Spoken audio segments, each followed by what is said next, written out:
बिस्मिल्लाहिर्रहमानिर्रहीम। आज हम आपकी खिदमत में एक सबक आमोज अफसानवी किस्सा लेकर हाजिर हुए हैं। किस्सा है एक शख्स की सबसे छोटी बेटी का। छोटी बेटी अपने बाप का घर क्यों छोड़कर चली गई और किस तरह उसकी एक बादशाह से शादी हो गई।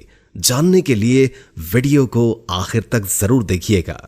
एक दफा का जिक्र है कि एक सौदागर था जिसकी 3 बेटियां थी। इसकी तीनों बेटियां बेहद खूबसूरत थी, लेकिन छोटी वाली सबसे प्यारी थी। उस सौदागर को अपनी तीनों बेटियों से बेइंतहा प्यार था।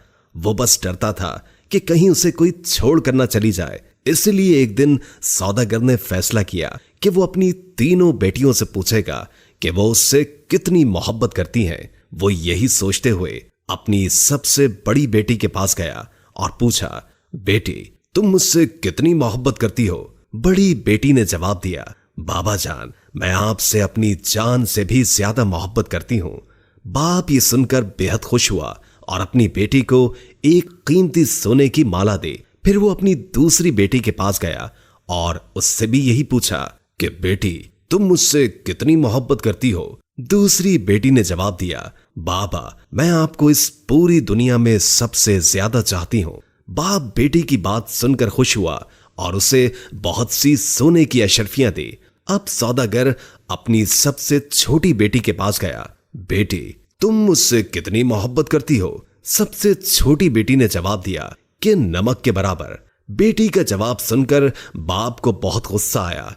नमक तो इंतहाई सस्ती और मामूली चीज है, ये मुझे इतना प्यार करती है। और फिर सौदागर ने उसे बहुत डांटा और गुस्से में यह भी कह दिया कि मुझे पता है कि तुम एक दिन मुझे छोड़कर चली जाओगी, इसलिए बेहतर है कि अभी से इस घर से चली जाओ। बाप की बात बेटी के दिल पर जाकर लगी और वो किसी को भी बताए बगैर घर से रोते हुए निकल गई। वो लड़की एक ऐसी जगह से गुजर रही थी जहां बहुत सी घास उगी हुई थी। लड़की ने अपने लिबास के ऊपर ही एक और घास का लिबास बनाकर पहन लिया ताकि पहचानी ना जाए। इसके बाद वो बादशाह के महल के बाहर जाकर रुक गई और बाहर खड़े सिपाहियों से कहने लगी कि सुनो, मुझे कुछ काम की जरूरत है, क्या तुम मुझे काम पर रख लोगे? मुझे सब काम आता है। नहीं बीबी, हम ऐसे किसी को काम पर नहीं रख लेते, जाओ यहां से। लड़की उदास हुई लेकिन फिर से इसरार करने लगी, देखो मुझे काम की बहुत जरूरत है, मेरे लायक कोई तो काम होगा महल में।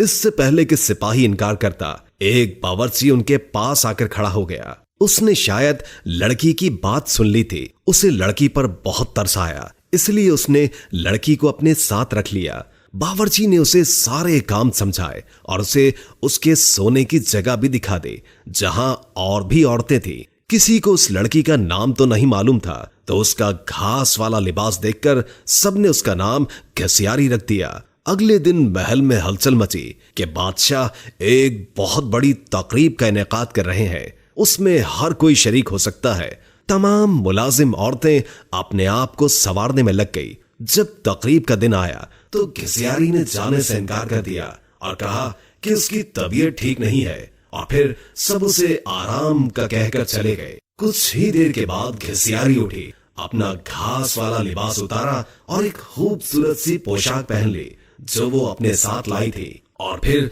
उस तकरीब में चली गई। वो इतनी खूबसूरत लग रही थी कि वहां तमाम हाज़रीन की नजरें उस पर उठ रही थीं। हर कोई ताज्जुब में था कि इतनी हसीन लड़की कौन है। वहां बादशाह का बेटा भी मौजूद था। उसने जब इस हसीन लड़की को देखा तो देखता ही रह गया, और फिर शहजादे ने पूरी तकरीब बस घसियारी के साथ बातों में गुजार दी। शहजादे ने किसी और की तरफ आंख उठाकर भी न देखा। फिर घसियारी किसी की भी नजरों में आए बगैर वापस महल में आ गई। अगले दिन औरतों ने कहा कि तुम्हें वहां होना चाहिए था। कल बादशाह का बेटा एक हसीना पर लट्टू हो गया और सारा वक्त उसी के साथ रहा। घसियारी बज़ाहिर उदासी हुई, हाँ काश मैं भी जा सकती। कुछ दिनों के बाद बादशाह ने फिर से एक तकरीब रखी। इस बार घसियारी ने यही बहाना लगाया कि उसकी तबीयत ठीक नहीं है, सो वो नहीं जा सकती। लेकिन सबके जाने के बाद उसने फिर से एक उम्दा लिबास पहना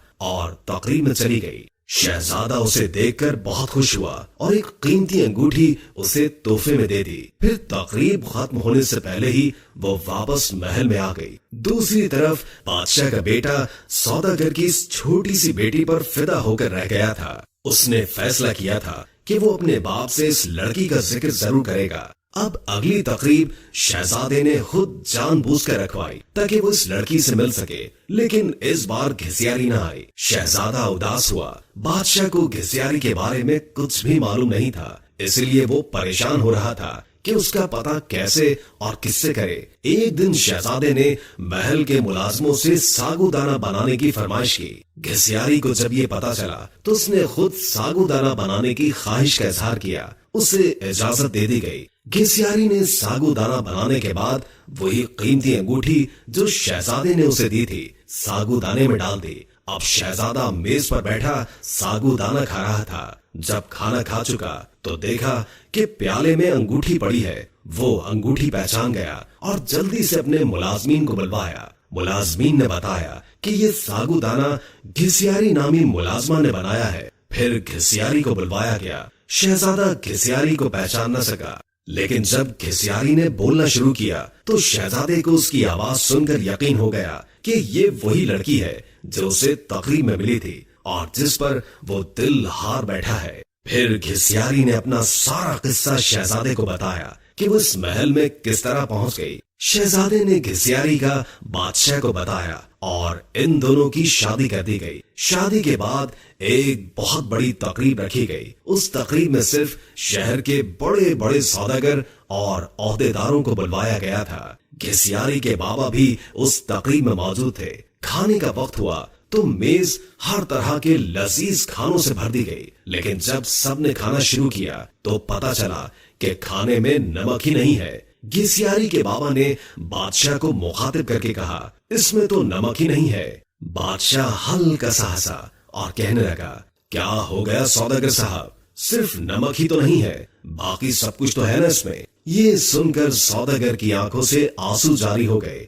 बादशाह ने उसे ताजुब से देखा और पूछा कि जनाब आप रोने क्यों लग गए। सौदागर ने कहा, आज मैं अपनी बेटी की बात समझ गया हूँ। खाने में नमक ना हो तो चीज बदजायका हो जाती है, चाहे उस खाने में और कितने ही कीमती मसाला जात पड़े हों, लेकिन नमक के बगैर खाना कुछ भी नहीं। फिर सौदागर ने अपना किस्सा बादशाह को सुनाया और कहा कि मेरी बेटी मुझसे नाराज होकर चली गई है। मैंने उसे बहुत ढूंढा लेकिन वो नहीं मिली। मैं उसकी तरफ से बहुत परेशान रहता हूँ। सौदागर ने बादशाह को अपनी बेटी का हुलिया बताया तो बादशाह ने घिसियारी को बुलवाया और अपनी बेटी को सही सलामत देखकर बाप की खुशी का ठिकाना ही न था। सौदागर ने बेटी को गले लगाया और उससे माफिया मांगता रहा। दोस्तों, वीडियो अच्छी लगी हो तो लाइक करके शेयर कर दें और कोई अच्छा सा कमेंट कर दें। अल्लाह ताला हम सबको अपनी हिफ्ज़ व अमान में रखे।